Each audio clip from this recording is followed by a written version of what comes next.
আজকে আমি তোমাদের জন্য নিয়ে আসলাম নতুন একটি আচার তৈরি। রোদের ঝামেলা ছাড়া, রোদে দেওয়া লাগবে না এবং ভিনেগারও ব্যবহার করা লাগবে না। সবার প্রথমে আমটা নিয়ে নিয়েছি আমি। আমের পরিমাপটা হচ্ছে 1 কেজি। আমটাকে ধুয়ে সুন্দর করে মুছে নিয়ে রেখে দিয়েছি, যাতে কোনোরূপ পানি না থাকে এতে, কারণ পানি থাকলে সেটা নষ্ট হয়ে যাবে। যেহেতু আমি বলেছি এটা রোদে দিতে হবে না, ভিনেগারও ব্যবহার করতে হবে না, সেই জন্য সব যন্ত্রপাতি যা যা ব্যবহার করবে সব হবে শুকনো। এবার আমটাকে সুন্দর করে চোকাটা ছাড়িয়ে নিলাম, তারপর কুচি কুচি করে নিব। তোমরা দেখো কিভাবে আমি একটি নতুন তোমাদের জন্য রেসিপি তৈরি করছি। এবার দেখো সুন্দর করে আমটাকে নিয়ে এর সাথে লবণ আর হলুদ সুন্দর করে মাখাবো। এই জন্য বড় একটা বাটিতে ঢেলে নিলাম। এবার সুন্দর করে লবণ হলুদ এর সঙ্গে মাখাবো।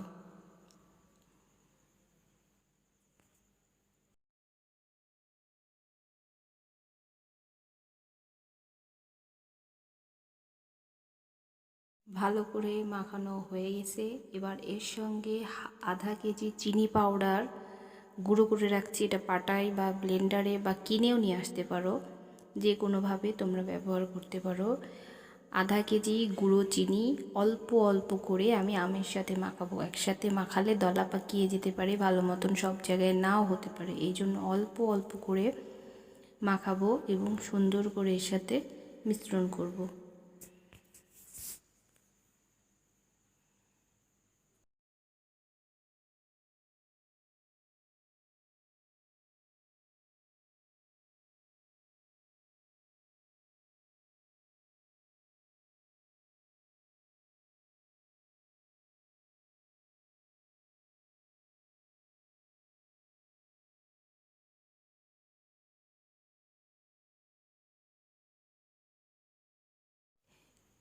এরপর দেখো আমি 4 রকমের মশলা নিয়েছি, সেগুলো তোমাদেরকে পরিমাপটা দেখিয়ে দিচ্ছি।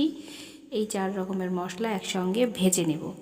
মেথি, মৌরি, জিরা আর হচ্ছে ধনিয়া, এই 4টা মশলা একসঙ্গে ভেজে নিচ্ছি এবং খুবই কম আছে। তোমরা পারলে তাওয়াটা গরম করে নিয়ে চুলাটা বন্ধ করে দেবে। তারপর এটা আস্তে আস্তে করলে এর গুণগত মান এবং গন্ধ ভালো থাকে। এখন আমি আমটাকে 5 মিনিট রেস্ট দেওয়ার পর কড়াইতে দিলাম এবং আস্তে আস্তে এটাকে নেড়ে আঠালো করে আনবো। একতার চিনিটা যতক্ষণে একতার সুতা হয়, বেশি তার করবে না, একতার। এবার এর সঙ্গে সেই সব মশলাগুলো দিয়ে দিব। যেই 4 রকম মশলা আমি টেলে নিলাম, সেই 4 রকম মশলার মিশ্রণ 1 চামচ এখানে দিয়ে দেব। তার সঙ্গে ঝালের জন্য দিয়ে দিচ্ছি রেড চিলি পাউডার, লাল রঙের জন্য দিয়ে দিচ্ছি কাশ্মীরি লাল লঙ্কার গুঁড়ো। এগুলো দিয়ে সুন্দর করে মিশ্রণ করলেই এটা হয়ে যাবে।